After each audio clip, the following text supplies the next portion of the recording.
Hello, my name is Ricardo Ryan. I'm VP of Operations, and we are going to discuss how we do a survey for a combo inlet. So right off, we'll check the combination inlet box.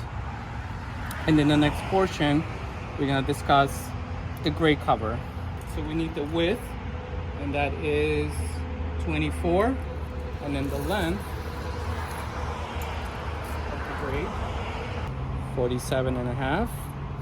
The next portion is we're gonna do either type A or type B.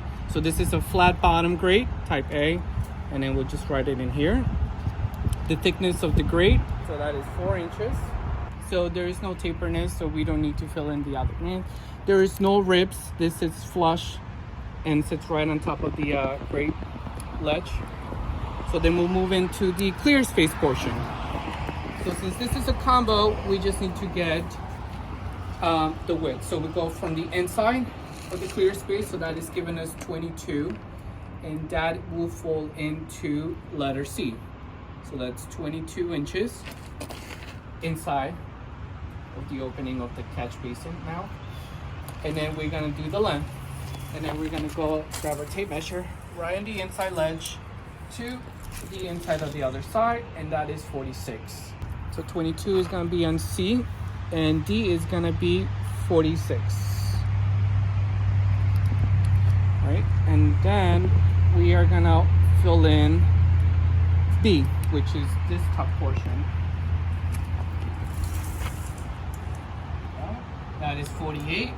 Now, since it's a combo inlet, we don't take a measurement of the open of the throat, because an E-style rubber flange is gonna go underneath this bar, and it's gonna be extended to the back, which is gonna prevent for any debris or any trash to get into the manhole.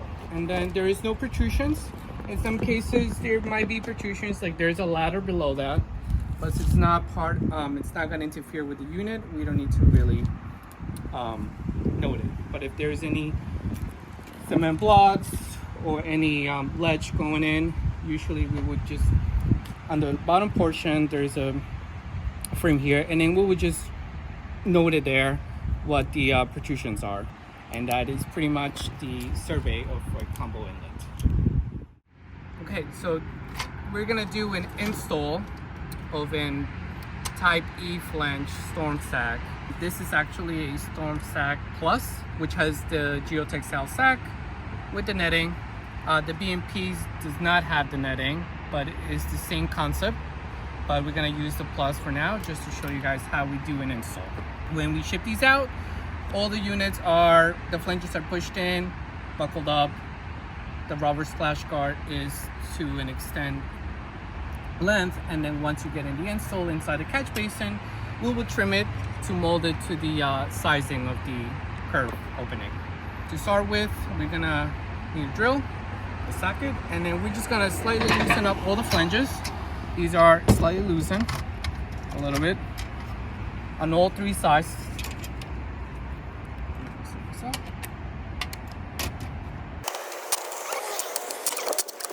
So now that all 3 sides are loose, the next thing we want to do is we want to get a quick measurement of the clear space again of the inlet that is going through. This way we can slightly tighten it up, drop it into the catch basin, which will make it a little easier for us to expand it and wiggle the rooms and then expand the rubber splash guard.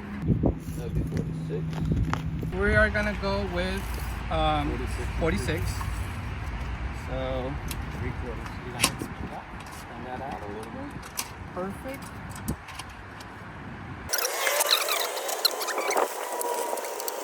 We're just gonna wait until we get in there, then we'll expand it out to make sure that how much further we gotta kick the rubber splash guard.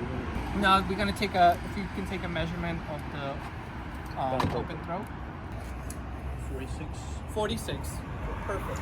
So the 46 is the length of our open throat, What is this? which is about the same distance of how we expand these flanges.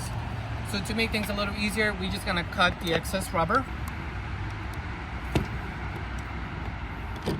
And then we'll do the same on this side. This will make things a little more easier when we put the unit in the ground. Perfect. Now the rubber is 1/8 thickness, which is easier for us to cut it in the field. Yep, and a little flexibility too as well. All right, so now that we have that set up, we're gonna grab the unit. So typically what we do is we're gonna hold it from here. We're gonna do a little tucking right underneath the bar. Yep, bring the flanges there. Bring the sack down, and then bring your hands up. And then we're just gonna, and then it's just gonna drop in. Make sure that the rubber is up and tucked in. Bring the flaps in. Perfect. Perfect. And then we're just gonna, with a hammer, just slightly tap it, holding on to this flange so the unit doesn't go anywhere. Now we're gonna tighten it all up.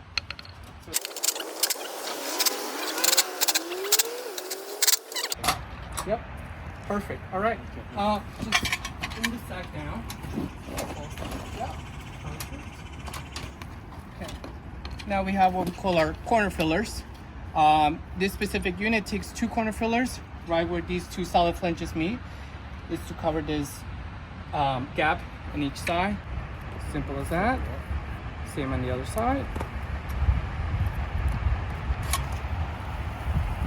And then it's just gonna go in the corner.